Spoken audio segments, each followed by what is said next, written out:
Okay, तो आज शुरू करते हैं हायर एजुकेशन क्लास 6।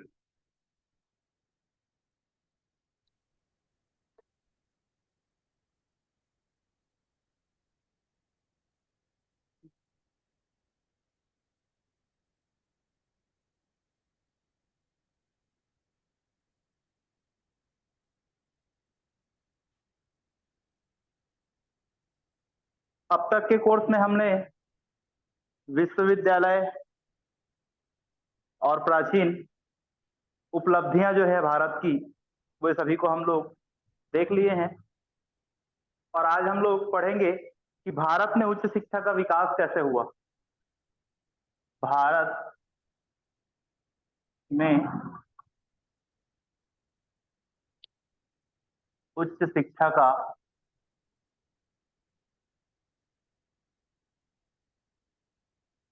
विकास के संदर्भ में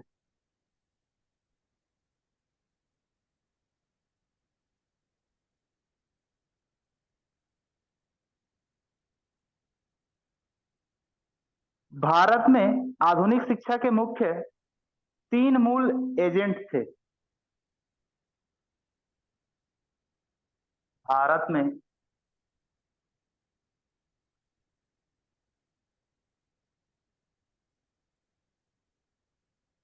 आधुनिक शिक्षा का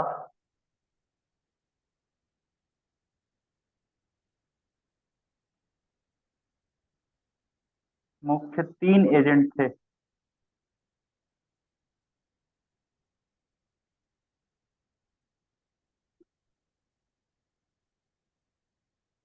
ये तीन एजेंट में सबसे पहला ब्रिटिश सरकार,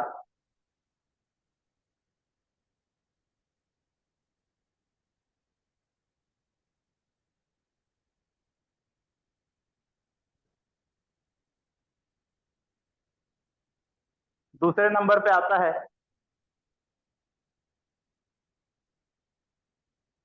ईसाई मिशनरी,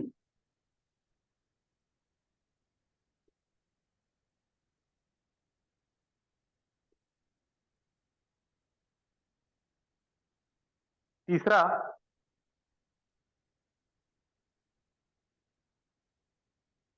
भारतीय बुद्धिजीवी,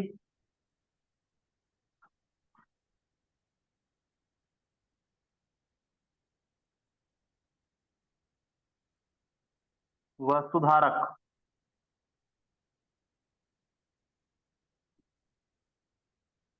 तो ये तीन मुख्य एजेंट जो थे वो भारत के आधुनिक शिक्षा के जो थे प्रमुख थे।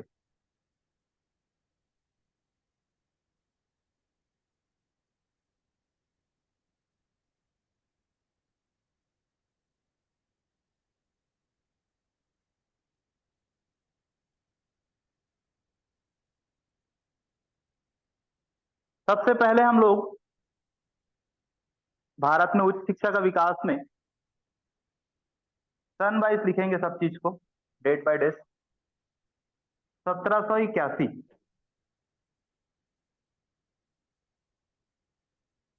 1781 में वारेन हस्टिंग ने मुस्लिम कानून को सिखाने के लिए कलकत्ता मदरसा की स्थापना की थी। 1781 में वारेन हस्टिंग ने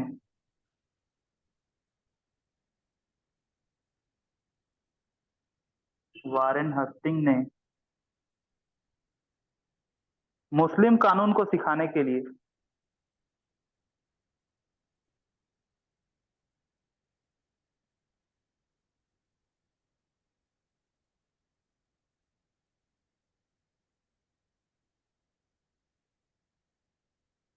सिखाने हेतु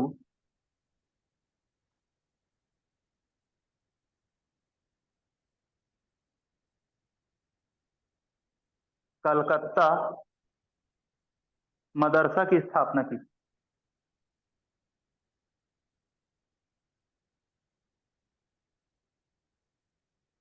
मदरसा आप लोग जानते हैं क्या होता है?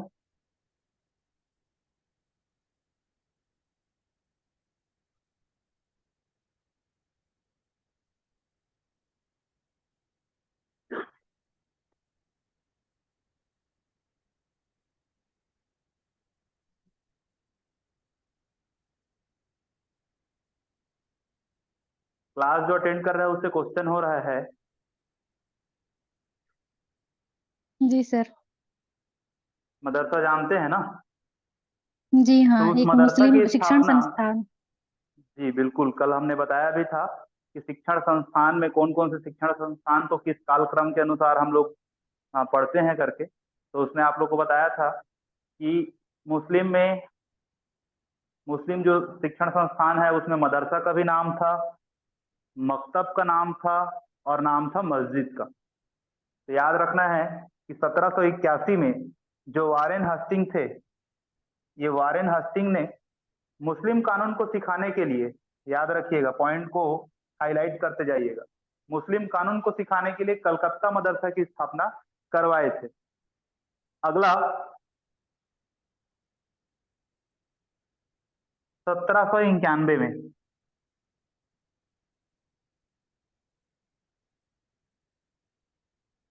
तो 1791 में अगर देखें तो ज्ञानो गोनाथन गोनाथन डंकन ने,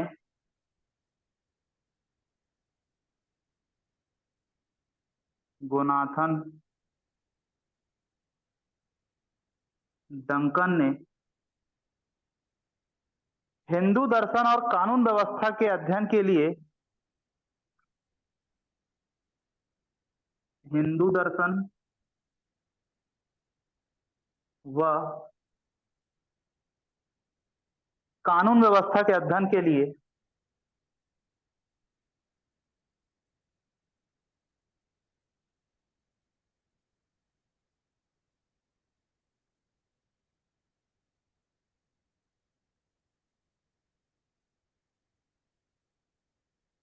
वाराणसी में,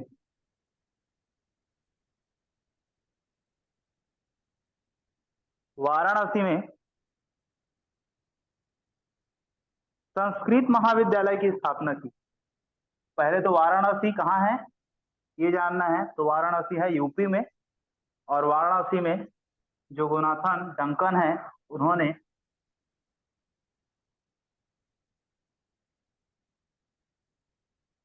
संस्कृत महाविद्यालय की स्थापना की।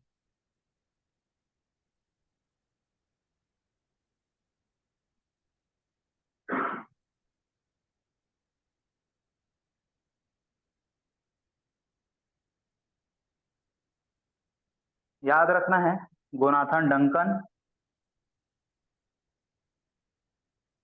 और हिंदू दर्शन और कानून व्यवस्था के लिए वाराणसी में संस्कृत महाविद्यालय को। अगली बात,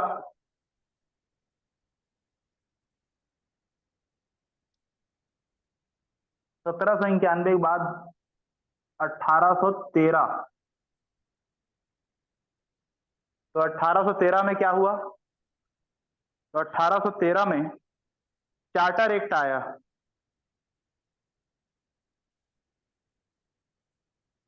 चार्टर एक्ट आया और चार्टर एक्ट के तहत वैज्ञानिक ज्ञान का प्रसार हुआ।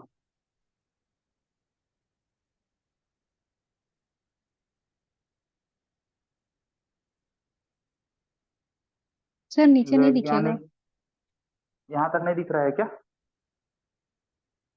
बस ये इससे नीचे नहीं लिखूंगा, ज्ञान का जी जी।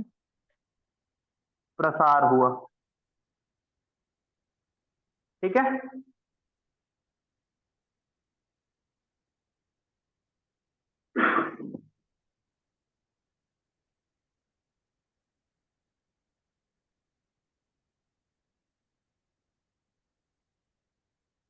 अगली बात याद रखना है, 1817 में, ये चार्टर एक्ट को पूछता है, याद रखिएगा। 1817 में कलकत्ता में हिंदू कॉलेज की स्थापना हुई। कलकत्ता में हिंदू कॉलेज की स्थापना हुई।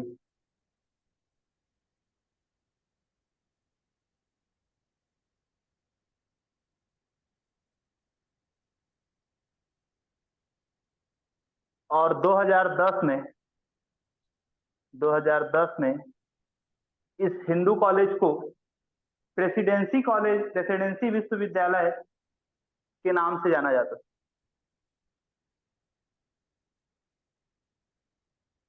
प्रेसिडेंसी विश्वविद्यालय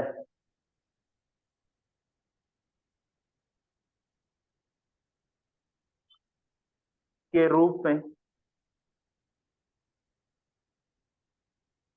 जाना जाने लगा।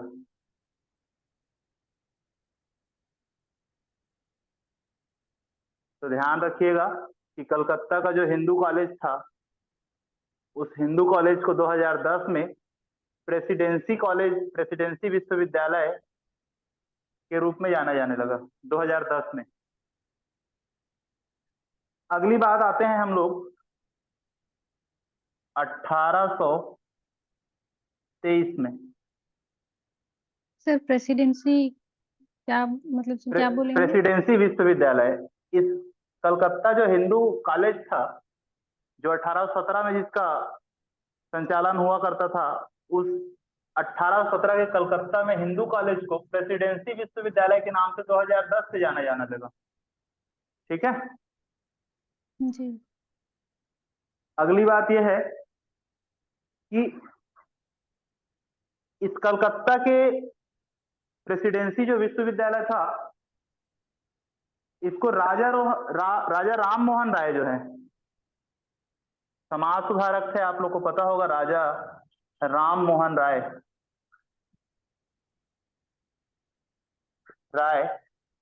उसने स्थापना इसकी करवाई थी।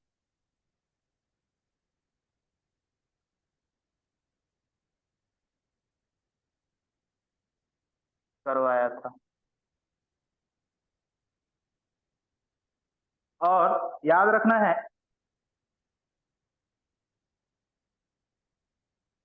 कि इसने पश्चिमी शिक्षा की शुरुआत, राजा राम मोहन राय ने पश्चिमी शिक्षा की शुरुआत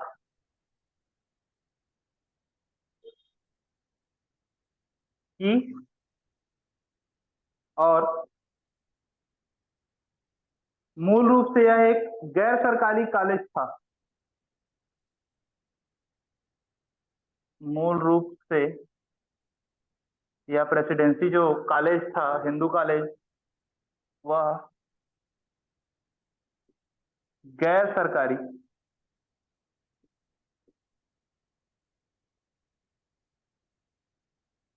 संस्थान था, जो केवल हिंदू समुदाय के बेटों के लिए था। जो केवल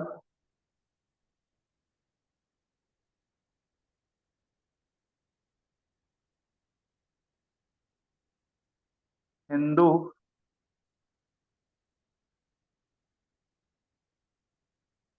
समुदाय के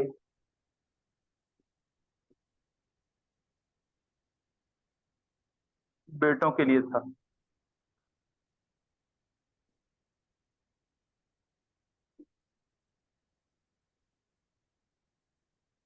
रायपुर में एक कॉलेज आप लोगों को पता होगा, राजकुमार कॉलेज। जी सर। वहां भी कुछ ऐसे ही कहानी थी। वहां बड़े बड़े राजाओं के या बड़े बड़े जो जिनके धनाढ़ वर्ग के लोग जो अपने बच्चों की शिक्षा दीक्षा वहां करवाते थे, पहले के समय की बात करते हैं 1823 की।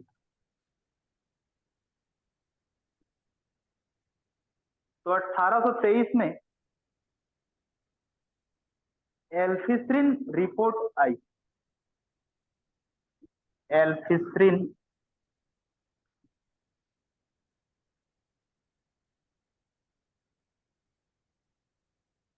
सॉरी, ये एल्फिंस्टन है, ये एल्फिंस्टन रिपोर्ट।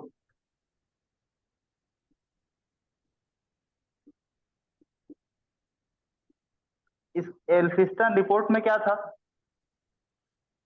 जिला परीक्षा अधिकारियों, स्कूल पर्यवेक्षकों की नियुक्ति की सिफारिश की गई एल्फिंस्टन रिपोर्ट में। जो जिला पर्यवेक्षकों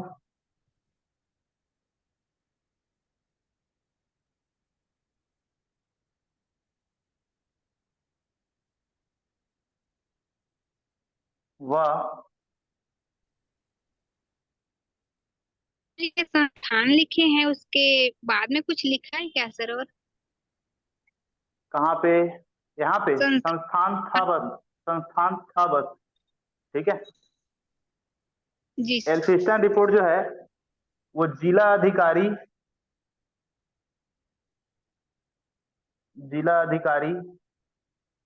व पर्यवेक्षक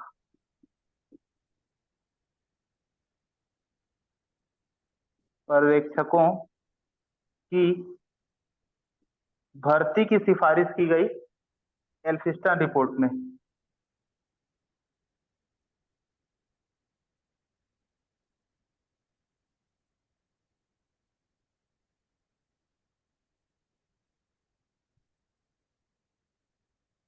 कि हर जिला में जिला पर्यवेक्षकों की, जिला अधिकारियों की नियुक्ति की जाए और जो भर्ती की प्रक्रिया है उनसे आगे बढ़ाई जाए। ये एल्फिंस्टन रिपोर्ट में बात थी 1823 में।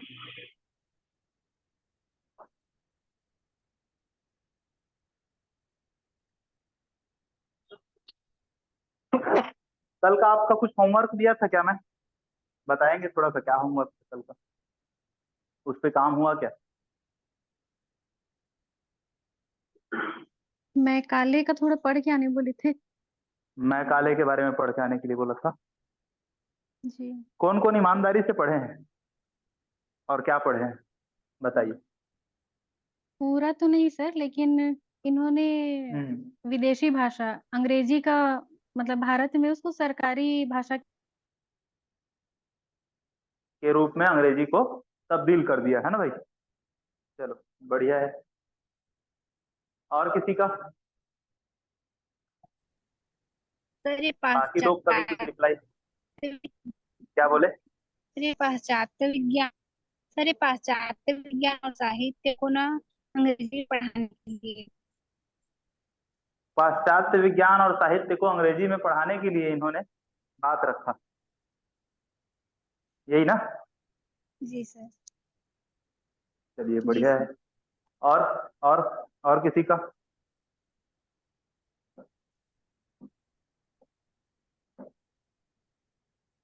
कल एब्सेंट था सर।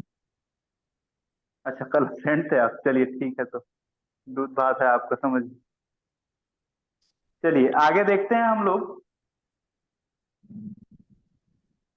1835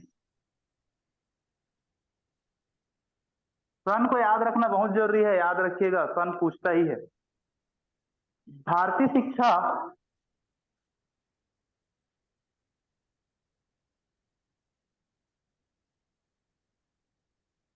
पर मैकाले का कार्यवृत्त आया। मैकाले का कार्यवृत्त आया 1835 में, जिन्होंने भारत में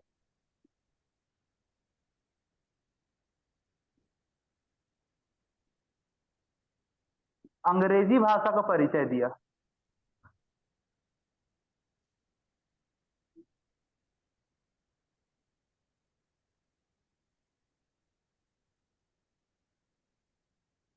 और भारत के लोगों को पूछा कि भैया तुम नौकरी करोगे, और नौकर बना दी गई। और अंग्रेजों की जो अंग्रेजी है उसको सार्वजनिक और औपचारिक भाषा बना दिया। और कुल मिला के यूं कहें कि भारत के जो भारतीय लोग थे उन सब पर राज करना इनका एक ध्येय रह गया। तो ये भारतीय शिक्षा प्रणाली में अंग्रेजी का परिचय दिया इन्होंने,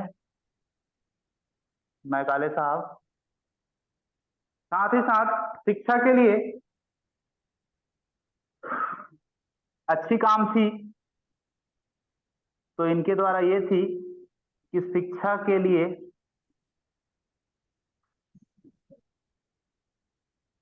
उम्र पूर्वाग्रह दुर्धा, इस उम्र की जो बंधन है उसको दूर किया।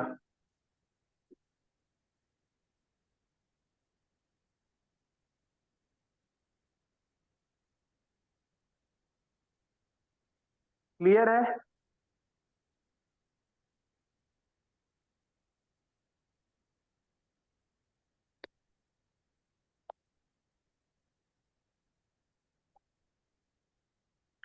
हो गया हो तो सर बताइए। उम्र पूर्वग्रह को कैसे समझेंगे? ये कहें कि आप लोग एज जो फैक्टर था उसको खत्म कर दिया गया। ठीक है, उनका कहना यह था कि जी शिक्षा का अधिकार सबको होना चाहिए, है ना। तो कुछ अच्छे काम भी थे उनके। ठीक है, जी सर। ये लिख लिए क्या आप सब लोग? तो दूसरे पेज में जाते हैं। जी सर, हो गया। Yes sir. ओके, मिटा दो ना।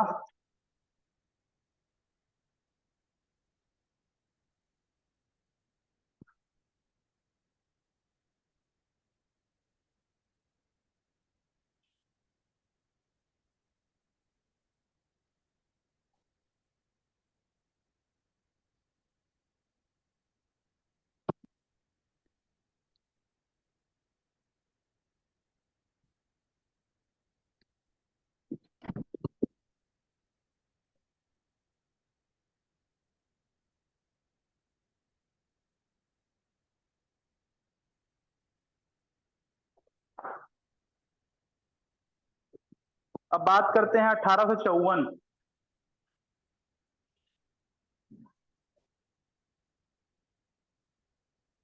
तो 1854 में किस तरीके से शिक्षा का विकास हुआ? तो 1854 में आया वुड्स डिस्पैच। बहुत बार क्वेश्चन पूछता है इससे। हिंदी में अगर कहो तो वुड्स प्रेषण कहा जा सकता है।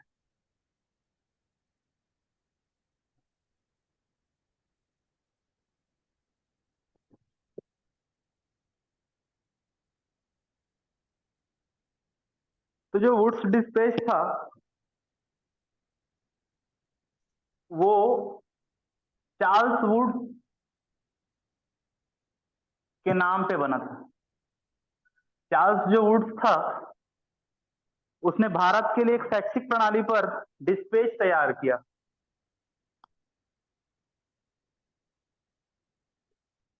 भारत की शैक्षणिक प्रणाली पर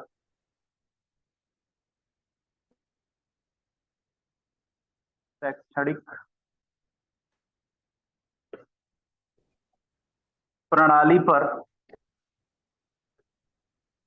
डिस्पैच तैयार किया,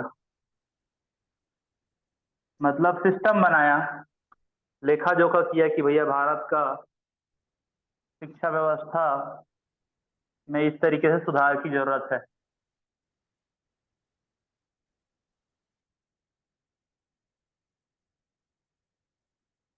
जिसको वुड्स डिस्पैच कहा गया है।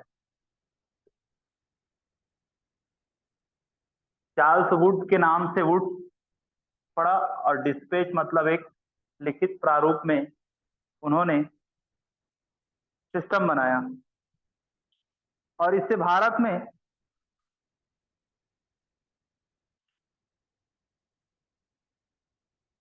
इन्हें भारत में शिक्षा के मैग्ना कार्टा, याद रखिएगा ये क्वेश्चन ही पूछता है, शिक्षा के मैग्ना कार्टा कौन? शिक्षा के मैग्ना कार्टा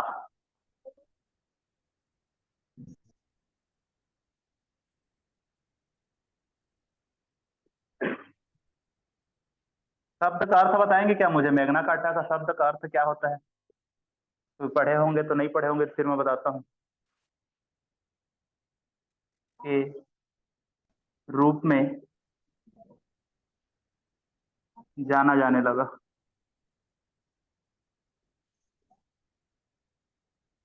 किसी को पता है क्या? नहीं सर। नहीं सर। एक हिंदी में शब्द है क्रांतिकारी, आप लोग को पता है? क्रांतिकारी, जी हाँ। है ना? बदलाव लाने वाले या कोई नयापन लाने वाले या कहें कि बदलने वाले, है ना? उस तरीके से मैग्ना कार्टा शब्द का अर्थ है। तो शिक्षा के क्षेत्र में जो क्रांति लाने वाले थे वो वुड्स डिस्पेच थे, चार्ल्स वुड्स थे। ठीक है, तो इन्हें अंग्रेजी शिक्षा के, अंग्रेजी शिक्षा लिख लीजिएगा, अंग्रेजी शिक्षा के मैग्ना कार्टा के रूप में चार्ल्स वुड्स को जाना जाता है। और चार्ल्स वुड्स ने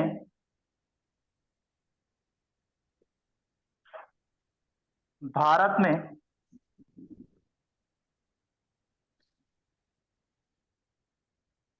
शिक्षा को एक नई दिशा दिया।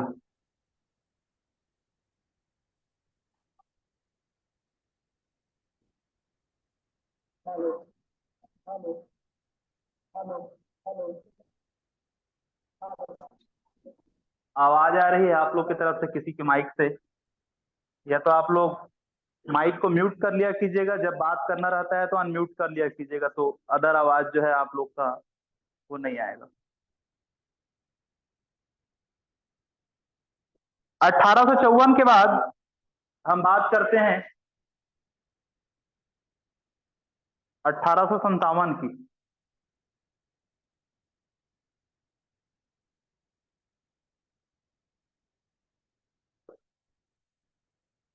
ये सन को भूलना नहीं है, बहुत ज्यादा इंपॉर्टेंट है ये। हम लोग एक कहानी भी पढ़े थे, सन 1857 की वह धार पुरानी थी, खूब लड़ी मर्दानी वह तो झांसी वाली रानी थी। सुने थे आप लोग भी? जी सर।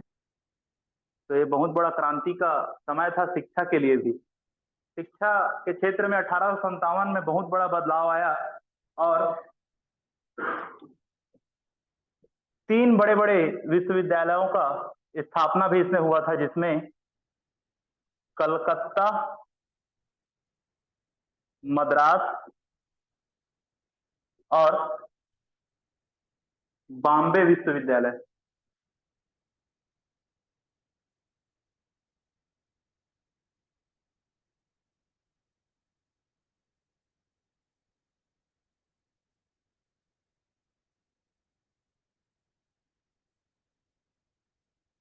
की स्थापना 1857 में हुआ और इसका पूरा श्रेय जो है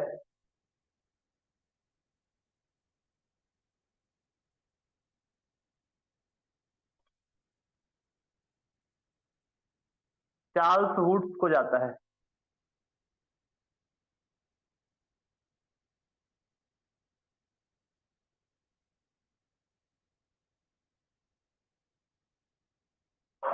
याद रहेगा ये?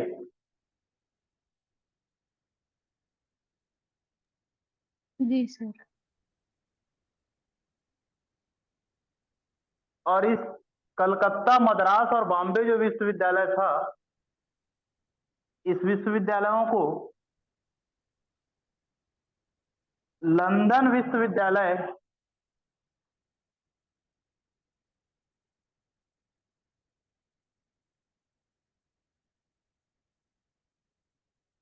की तर्ज पर जाना जाने लगा।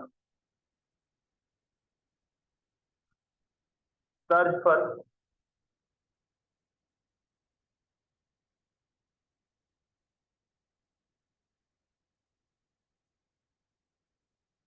बनाया जाना था।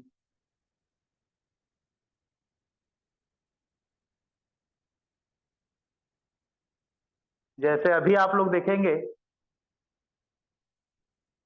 तो नालंदा विश्वविद्यालय है।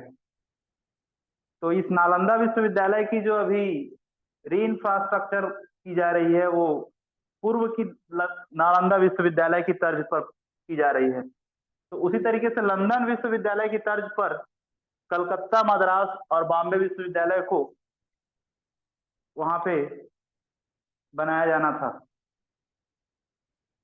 और इन विश्वविद्यालयों में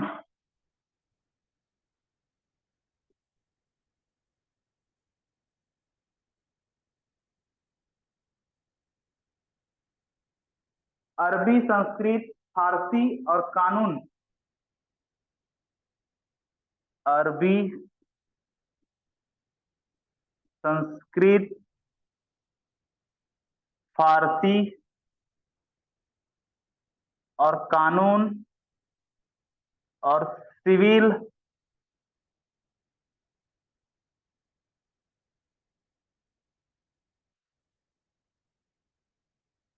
सिविल इंजीनियरिंग, सिविल इंजीनियरिंग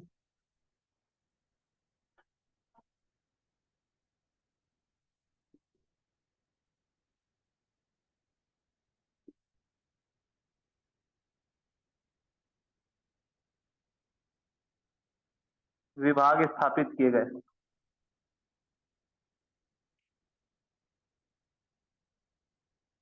स्थापित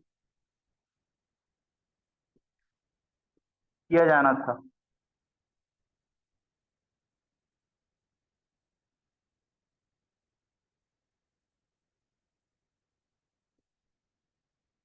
अगली बात यह याद रखना है कि अंग्रेजी और भारतीय भाषाओं को पढ़ाने पे महत्वपूर्ण जोर दिया गया था।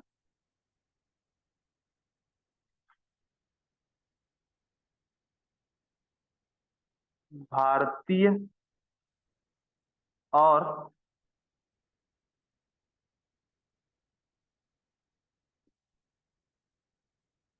अंग्रेजी भाषा को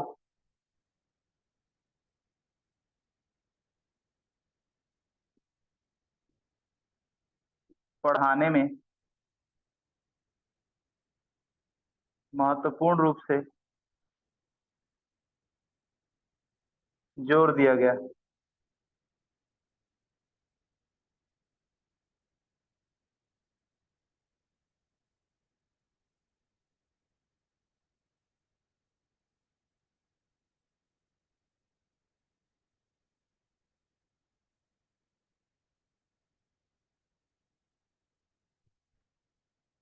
और यही 1857 में ही सरकार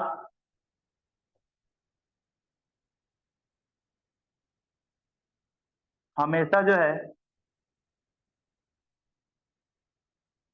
महिला शिक्षा पर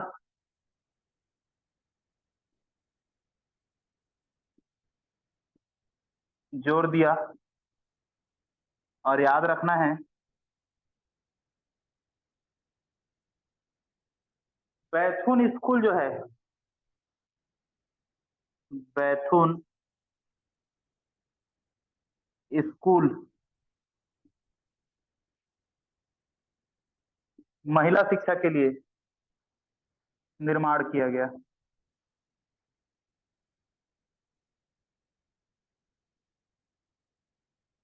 महिला शिक्षा हेतु।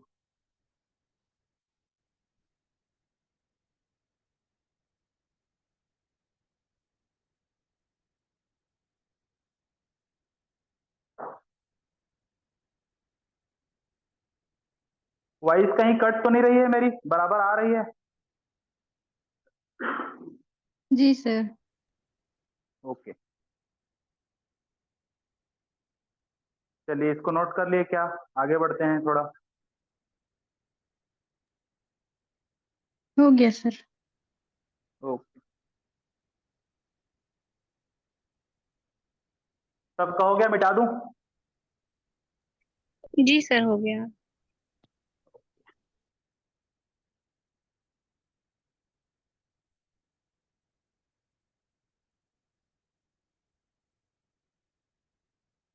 इसको सन के हिसाब से आप लोग हाईलाइट कर करके लिखिएगा पॉइंट को, ताकि आप लोग को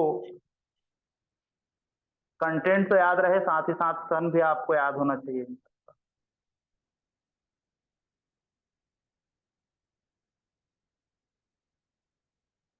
अब बात करते हैं हम लोग हंटर आयोग। हंटर कमीशन या हंटर आयोग,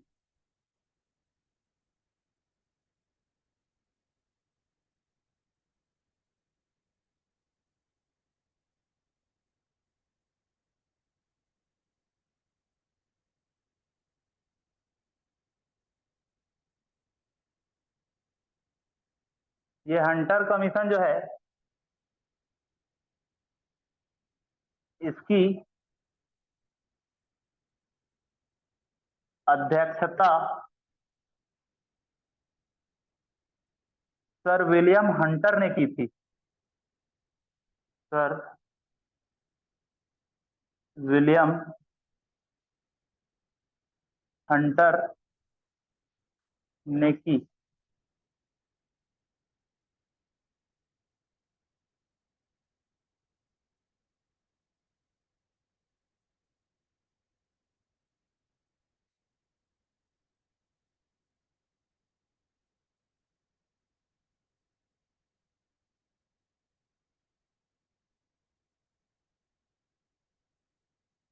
और इसकी नियुक्ति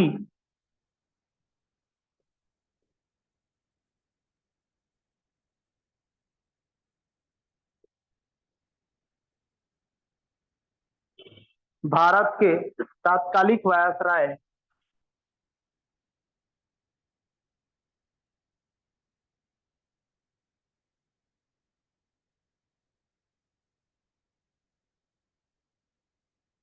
लॉर्ड रिपन, लॉर्ड रिपन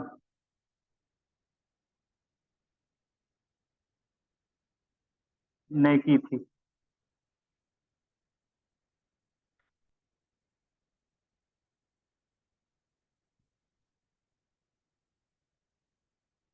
जिसे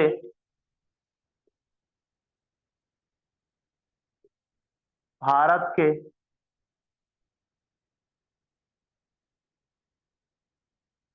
भारतीय शिक्षा आयोग के नाम से भी जाना जाने लगा।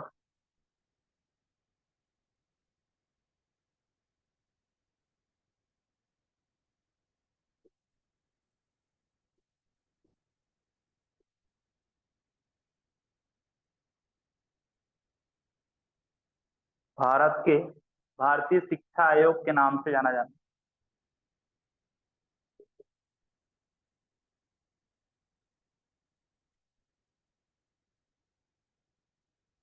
हंटर कमीशन कब? तो 1882 में, याद रखिएगा डेट। हंटर कमीशन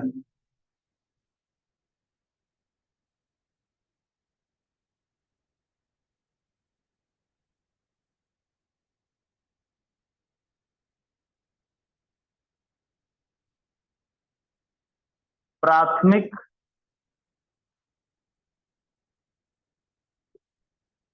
और उच्च शिक्षा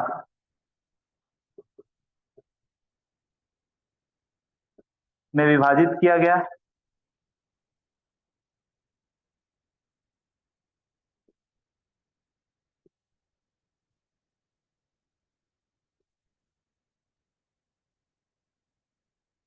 इसको भारतीय शिक्षा आयोग को।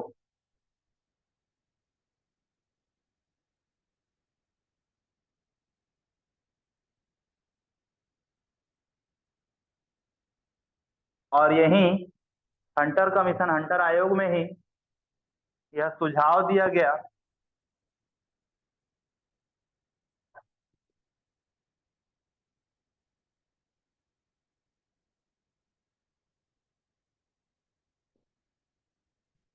कि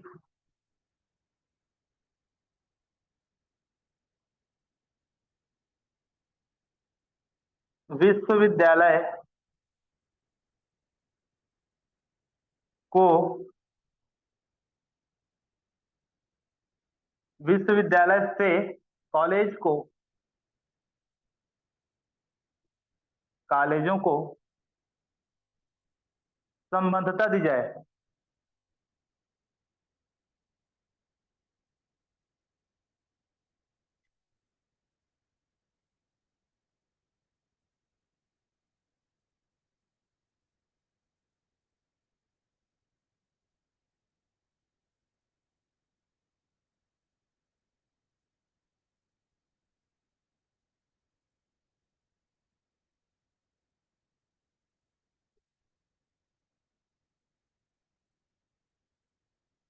आज भी देखिएगा जो चल रहा है, हर एक विश्वविद्यालय से संबंध कॉलेज होते हैं, अफिलेटेड होते हैं, तो वो हंटर आयोग में ही उसका सुझाव आया था।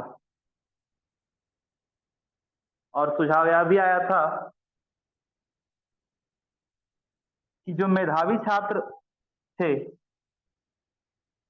और उन मेधावी छात्रों को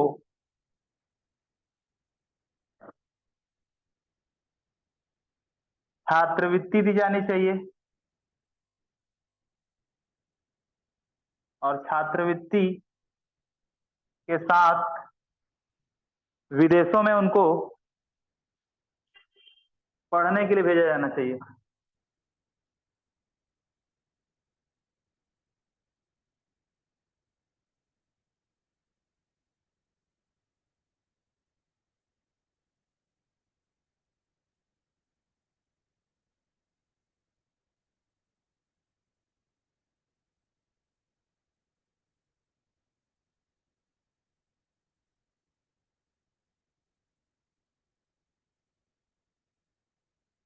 और यह भी इसमें सुझाव था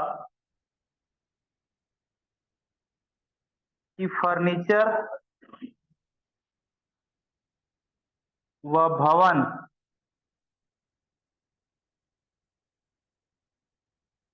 के लिए अनुदान जो है वो मिलना चाहिए। विशेष अनुदान की सिफारिश थी।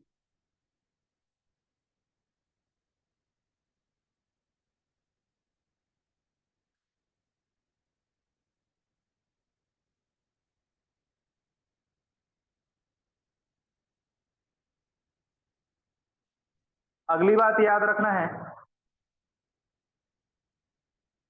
कि जो स्कूली पाठ्यक्रम में व्यवहारिक पहलुओं और स्थानीय जरूरतों पर जोर दी जानी चाहिए। स्कूली जो पाठ्यक्रम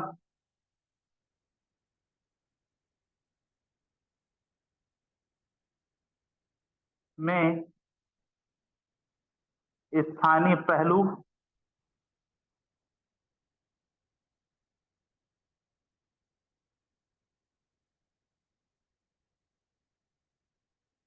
और स्थानीय पहलू के साथ साथ जो स्थानीय जरूरत है,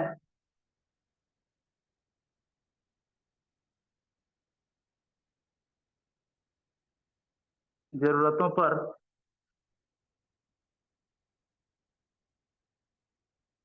जोर दिया गया।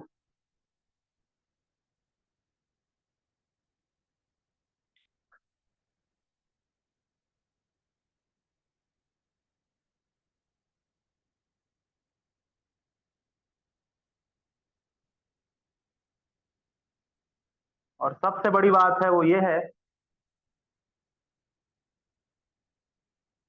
कि 1858 में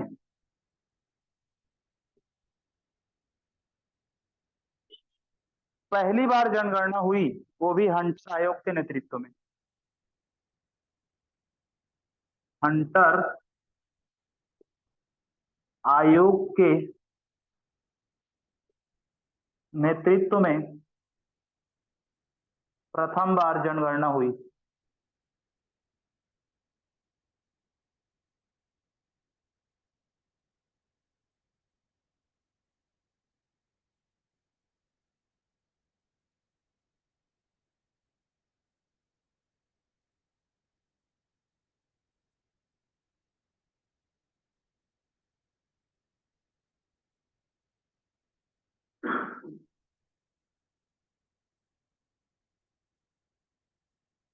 यहाँ तक क्लियर है आप लोग को?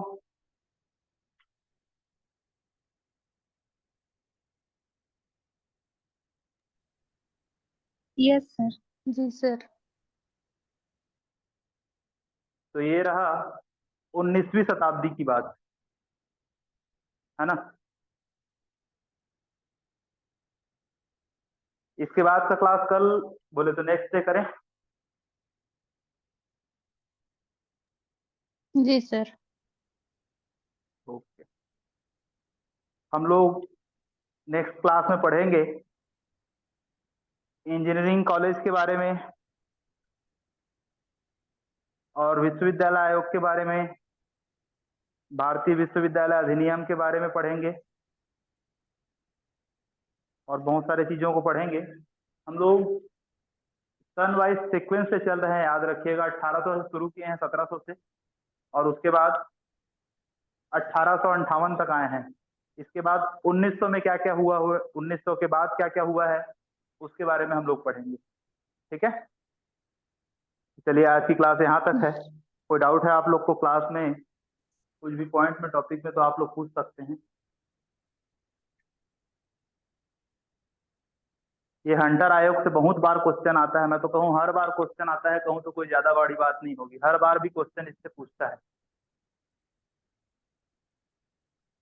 क्वेश्चन, हंटर कमीशन कब आया था, इसकी अध्यक्षता किसने की, तात्कालिक वायसराय कौन था, ये छोटा क्वेश्चन हो गया आपके लिए। आपके लिए क्वेश्चन यहाँ से बनता है, ये जो विशेषताएं जो हैं उससे पूछा जाता है। तो जरूर से इन चीजों को बढ़िया से आप लोग पढ़िएगा, ठीक है। क्लास आज यहीं तक क्लोज करते हैं। थैंक यू बाकी सर। लोग भी जो नहीं जुड़ते हैं क्लास में, उनसे कहिए कि रेगुलर क्लास में आए। ये तो क्लास में नहीं आ पाते हैं तो वो रिकॉर्डेड वीडियो को देखें ताकि उनका कोई टॉपिक ना छूटे। Okay, bye bye. Thank you sir.